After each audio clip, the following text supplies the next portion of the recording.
শুধু উনি আপনাদের কাছে দোয়া দিয়ে সালাম দিয়ে বিদায় নেবেন। ইনশাআল্লাহ আল্লাহ যখন মুক্ত করেছেন আপনাদের সাথে আরো দেখা হবে।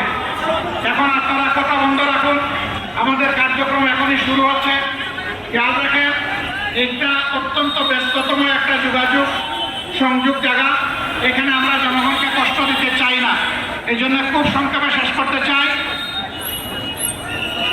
এই মুহূর্তে মিডিয়ার বাইরে আপনারা কোনো কথা বলবেন না, এবং উপস্থিত যারা আছেন প্লিজ আপনারা আর একটা শব্দ উচ্চারণ করবেন না, কোনো স্লোগান হবে না, শুধু ওনার সালাম এবং বক্তব্য আপনারা শুনবেন।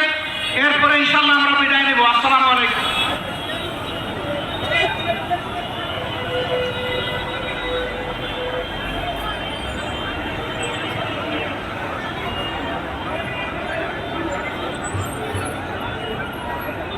সংগ্রামী বন্ধুগণ, আসসালামু আলাইকুম ওয়া রাহমাতুল্লাহ। আমাদের কাঙ্ক্ষিত